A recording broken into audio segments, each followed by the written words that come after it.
क्या तुम मेरी वैलेंटाइन बनोगी? आहा, मेरी बड़ी बहन की बहू तो कितनी गोरी आई है। मैं भी अपने रजत की जब शादी करूंगी तो ऐसी ही गोरी बहू लेकर आऊंगी जिसका रंग दूध जैसा उजला हो। अरे तुम भी क्या बात लेकर बैठ गई। जब से अपनी बहन के घर से आई हो तब से बस गोरी बहू एक ही रट लगा रखी हो। क्यों न लगाऊं रट, एक ही तो बेटा है मेरा। कम से कम उसकी शादी में तो मन की सारी इच्छा को पूरी करूंगी। देखना ऐसी बहू लेकर आऊंगी कि दुनिया देखती रह जाएगी। कौशल्या जी जब से अपनी बड़ी बहन के घर से लौट कर आई हैं तब से बस एक ही ख्वाब मन में लिए बैठी हैं कि जैसे उनकी बड़ी बहन की बहू गोरी और सुंदर आई है वैसे ही उनकी बहू भी बहुत गोरी और सुंदर हो।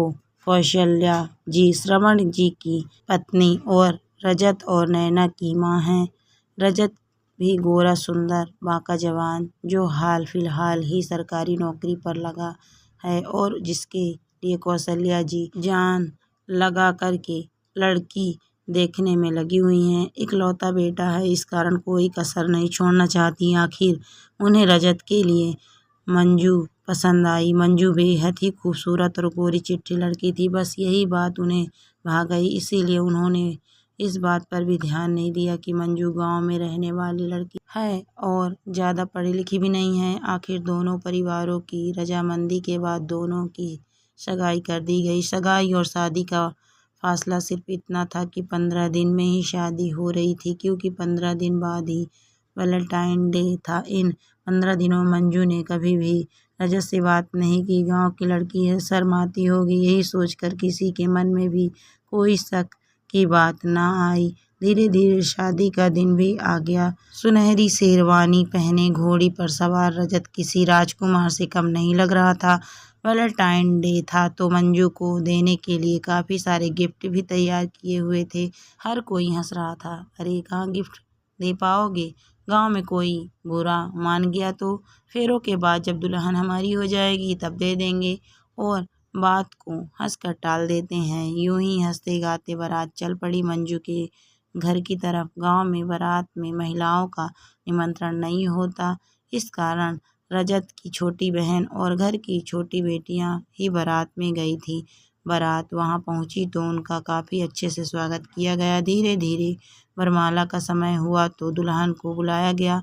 जब काफ़ी देर तक दुल्हन नहीं आई और उसके माता पिता नज़र नहीं आए तो रजत और उसके पिता मंजू के पिताजी के पास गए। अंदर जाकर देखा तो उसके पिता आंखों में आंसू लिए बैठे हुए थे और मंजू की माँ रो रही थी। क्या बात है, आप इस तरह से क्यों बैठे हुए हैं, बहुत दुखी लग रहे हैं, आखिर हुआ क्या? मंजू के पिता से कुछ कहते ना बना। आखिरकार उसके भाई ने हिम्मत करके बताया कि मंजू किसी लड़के को पसंद करती थी और वह उसके साथ भाग गई। इतनी बड़ी बात आपने हमसे छुपाई, यहाँ हमें क्या बेइज्जती करने के लिए बुलाया था? हमें माफ़ कर दीजिए समधी जी। कैसी समधी, कौन से समधी?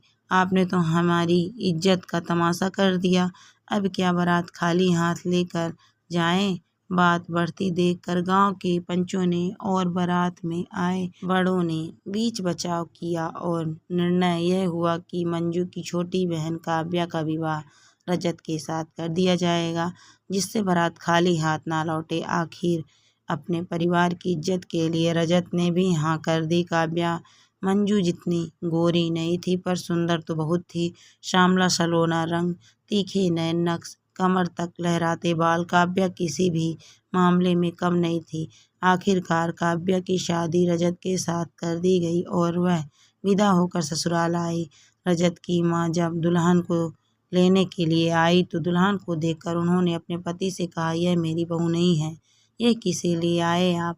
मेरी बहू काली नहीं थी। तभी रजत के पिताजी कौशल्या जी को जबरदस्ती खींचते हुए कमरे में लेकर गए। भाग गई तुम्हारी वह नालायक गोरी बहू, धोखा हुआ है हमारे साथ। अब बारात को खाली तो ला नहीं सकते थे, इसीलिए लेकर आए हैं इसे।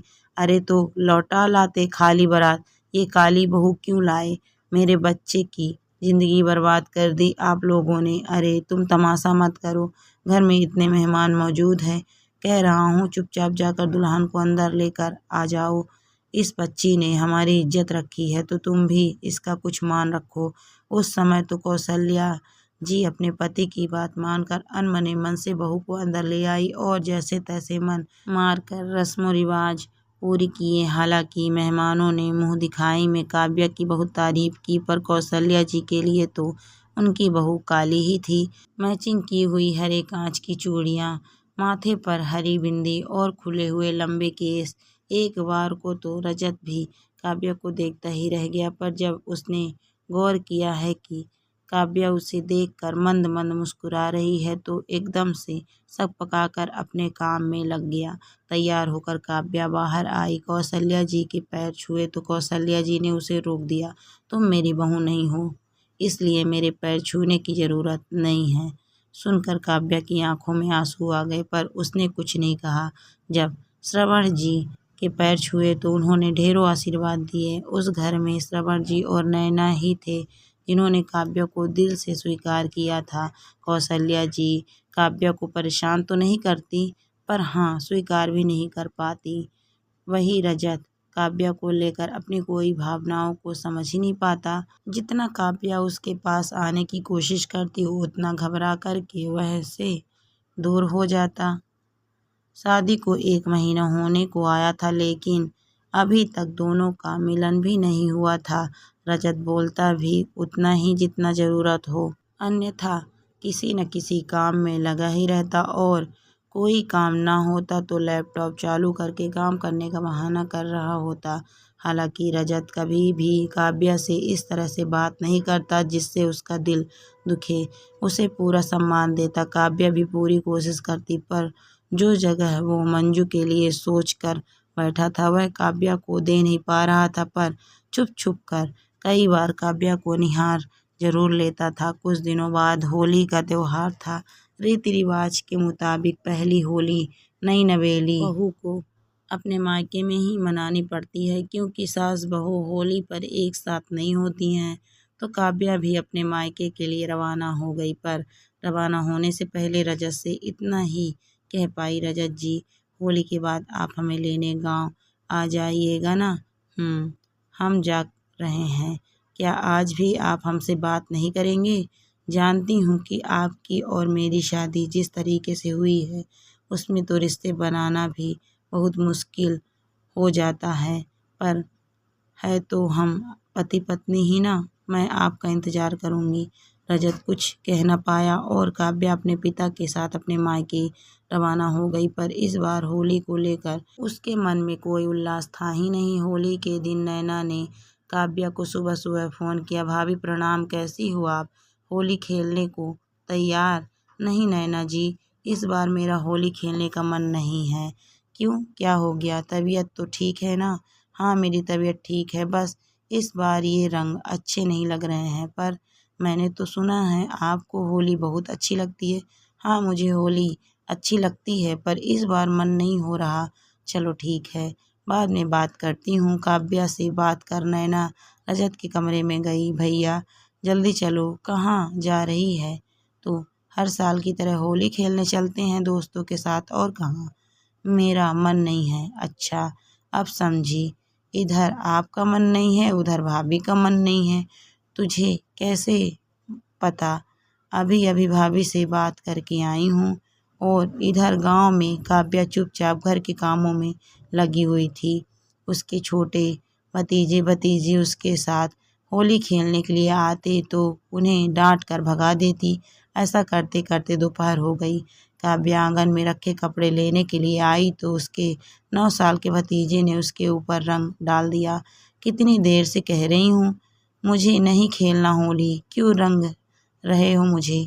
नहीं है पसंद मुझे कोई रंग। वह इतनी जोर से चिल्लाई कि बेचारा बच्चा सहम सा गया। तभी अचानक उसके ऊपर किसी ने बाल्टी भरकर रंग डाल दिया। गुस्से में काव्या पीछे पलटी तो देखकर हैरान रह गई। रजत खड़ा मुस्कुरा रहा था। किसने कहा कि मेरी पत्नी को होली के रंग पसंद नहीं है? मुझे तो मेरी पत्नी हर रंग में पसंद है। रजत जी आप? हाँ मैं। मुझे अपनी गलती का एहसास है। मेरी सांवली सलोनी हर रंग में खूबसूरत लगती है। आइंदा मत कहना कि मुझे कोई रंग पसंद नहीं है। और कब तक यूं ही बुत बनकर खड़ी रहोगी? अब तो मुस्कुरा दो, बेचारे बच्चे को डरा दिया। आपको तो हम पसंद नहीं थे ना? काव्या ने चिढ़ते हुए कहा। किसने कहा कि तुम मुझे पसंद नहीं थी? बस समझ नहीं पा रहा था। अच्छा, छोटे बच्चे हो क्या? ओह मैडम नाराज हो गई। हाँ नाराज हूँ। ठीक है, हक बनता है तुम्हारा। वैलेंटाइन डे पर ना सही, होली पर ही सही, आज पूछता हूँ, क्या तुम मेरी वैलेंटाइन बनोगी? इतनी आसानी से तो नहीं। तो फिर कैसे? काव्या ने पास रखी रंग की बाल्टी उठाई और रजत के ऊपर डाल दिया। दोस्तों कहानी आपको कैसी लगी कमेंट करके ज़रूर बताइए। कहानी अच्छी लगे तो वीडियो को लाइक शेयर करें। अगर आप मेरे चैनल पर नए हैं तो प्लीज़ मेरे चैनल को सब्सक्राइब भी करें। Thank you for watching my video.